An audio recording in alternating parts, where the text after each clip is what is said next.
Hello guys. क्या आपने कभी सोचा है कि जैसे ही आप किसी लव्ड वन की पिक्चर देखते हैं जो आपके पास नहीं है या आपसे दूर रहते हैं, तो कैसे ही उनकी पिक्चर देखते ही आपके मन में बहुत अच्छे विचार आ जाते हैं। आप कैसे खुश हो जाते हैं, कैसे उनकी मेमोरीज आपके मन को एकदम शांति दे जाती हैं और कैसे आप खुश हो जाते हैं कि हाँ, हमने ऐसे किया था, जब हम पास होते थे तो हम ऐसे बैठे थे, ऐसे बातें करते थे। और वैसे ही दूसरी तरफ अगर आप घर की सफाई कर रहे हो और बुक्स छांट रहे हो, आपको ऐसे दोस्त की पिक्चर मिल जाए जिसने कॉलेज टाइम में आपके साथ बहुत बड़ा धोखा किया हो, तो कैसे आपका मन अशांत हो जाता है और कैसे आप सोचते हैं कि कैसे मैं इस पिक्चर को अभी फेंक दूँ या अभी डायरी बंद करके कहीं चला जाऊँ। तो ये सारी मेमोरीज हमारे दिमाग के कौन से हिस्से में स्टोर होती हैं? चलिए आज उसी के बारे में बात करते हैं। उसका नाम है अमिगडाला। क्या आपने कभी सोचा है कि एक आवाज़ से या एक इमेज से या एक पर्टिकुलर बॉडी सेंसेशन से हमारी बॉडी कैसे रिएक्टिव फील करती है, जबकि ऐसा यूनिवर्सल नहीं होता। एक इंसान की इमेज से हर कोई ट्रिगर्ड फील नहीं करेगा, बल्कि सिर्फ उस इंसान को फ़र्क पड़ेगा जिसके साथ उस इंसान ने कुछ बुरा किया हो। जैसे आपने कभी किसी मूवी में देखा होगा कि इन्वेस्टिगेशन के दौरान विक्टिम को सीरियल किलर की फ़ोटोज़ दिखाई जाती हैं ताकि वो आइडेंटिफाई कर सके कि वो कौन था। लेकिन जैसे ही उस सीरियल किलर की फ़ोटोज़ के सामने आती है, आपने देखा होगा कैसे उसकी बॉडी रिएक्टिव हो जाती है। और अगर उसी सीरियल किलर की फ़ोटो किसी ऐसे इंसान को दिखाई जाए जो उसे जानता नहीं है, तो वो ऐसा रिएक्ट करेगा? बिल्कुल नहीं। तो लोग एकदम से ऐसा रिएक्ट इसलिए करते हैं क्योंकि उस इंसान से रिलेटेड उनके दिमाग में एक मेमोरी है, और वो मेमोरी हमारे दिमाग के एक पर्टिकुलर हिस्से में स्टोर होती है जिसे हम कहते हैं अमिगडाला। अमिगडाला डिसाइड करता है कि जो हमारे सामने हो रहा है उससे हम एज ए थ्रेट देखेंगे या नहीं। अमिगडाला की सेंसिटिविटी हमारे न्यूरोट्रांसमीटर सेरोटोनिन पर डिपेंड करती है।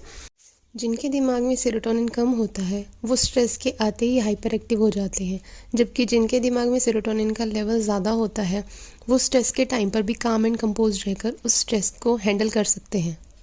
फॉर एग्ज़ाम्पल, अगर एक बॉस को अपनी कंपनी छोड़नी पड़े ड्यू टू एनी रीज़न और वो जॉब करने के लिए किसी दूसरी कंपनी में जाए और थोड़े ही टाइम के बाद वो अपनी प्रीवियस कंपनी के एम्प्लॉयज़ से मिले, तो वो कैसा फील करेगा? ऑफ कोर्स उसको अच्छा नहीं लगेगा। कहाँ वो उनका बॉस हुआ करता था और कहाँ वो बिल्कुल उनके लेवल की सैलरी कमा रहा है। इससे क्या हुआ है कि उसकी पोजीशन और पावर में डिक्लाइन हुआ है, और इससे हमारा सेरोटोनिन भी कम होता है। जब भी हमें लाइफ में प्रमोशन मिलता है तो हमारा सेरोटोनिन भी बढ़ता है, और जब भी हमारी पावर में कमी आती है किसी न किसी वजह से तो हमारा सेरोटोनिन भी नीचे जाता है। इससे जब सेरोटोनिन कम होता है तो हमारा अमिगडाला एक्टिवेट होने लगता है, और जब हमारा सेरोटोनिन ज़्यादा होता है हमारा अमिगडाला कम रिएक्टिव होता है। जिन लोगों की ट्रॉमा हिस्ट्री होती है उनका अमिगडाला हाइपर एक्टिव पाया जाता है, जिसकी वजह से वो खुद ट्रिगर के आने पर हाइपर एक्टिव होते हैं और उनकी सोशली कोप करने की एबिलिटी भी कॉम्प्रोमाइज्ड होती है। सेरोटोनिन किस हद तक हमें अफेक्ट कर सकता है, आइए इस एग्जांपल से जानते हैं। एक लड़की जिसकी चाइल्डहुड एब्यूज़ हिस्ट्री थी, तो ऑटोमेटिकली उसका अमिगडाला हाइपर एक्टिव था, तो वो ट्रिगर होने की वजह से बुलीमिया से स्ट्रगल कर रही थी। उसकी ऑलमोस्ट पूरी लाइफ वो स्ट्रेस में खाती रहती थी और फिर गिल्ट में कुछ ना कुछ करके वॉमिट कर देती थी।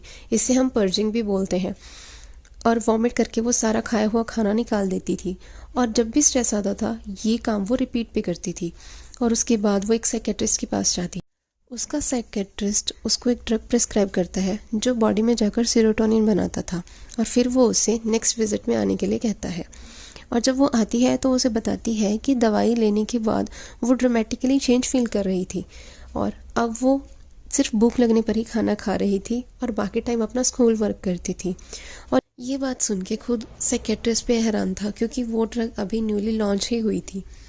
उस साइकेट्रिस्ट ने वही सेम ड्रग एक डिप्रेस्ड पेशेंट को भी दी जो 2 बच्चों की माँ थी। उसको लगता था कि वो एक फेल्ड मदर और हाउसवाइफ है, और उसके खुद के घर वाले उसे परेशान करते रहते थे। वो 4 दिन सेरोटोनिन की मेडिकेशन खाने के बाद अपने साइकेट्रिस्ट को नेक्स्ट सेशन स्किप करने को कहती है, और बताती है कि उसके बच्चों के स्कूल में प्रेसिडेंट डे आने वाला है और वो अपने बच्चों को उस दिन स्काइंग के लिए लेके जाना चाहती है, क्योंकि वो आज तक उनको कभी स्काइंग के लिए नहीं लेके गई जैसे उसके पति हमेशा ले जाते हैं। और वो चाहती थी कि वो भी उनके साथ जाए और उनके बच्चों के पास उनकी और अच्छी मेमोरीज बन जाएंगी। वो लेडी जो अपने पूरे दिन में स्ट्रगल करती थी डिप्रेशन से, वो मेडिसिन लेने के बाद अपने बच्चों के साथ जाने को और चीज़ें एक्सप्लोर करने को तैयार हो जाती है। सो इनक्रेडिबल ना।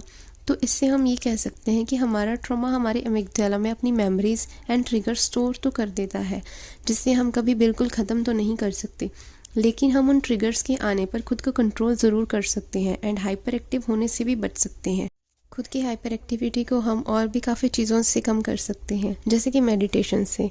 मेडिटेशन के टाइम हम प्रेजेंट में होते हैं, और क्योंकि मोस्टली लोग जब मेडिटेशन करते हैं तो उनका पूरा फोकस ब्रीदिंग पर होता है, और मेडिटेशन हमारे प्री फ्रंटल कॉर्टेक्स को भी एक्टिवेट कर देता है, जिससे हमारा फोकस बढ़ जाता है और इम्पल्सिव बिहेवियर कंट्रोल में भी हेल्प करता है। इसीलिए मेडिटेशन करके हम अपने अमिगडाला के ट्रिगर होने पर होने वाली हमारी हाइपर एक्टिविटी को कंट्रोल कर सकते हैं।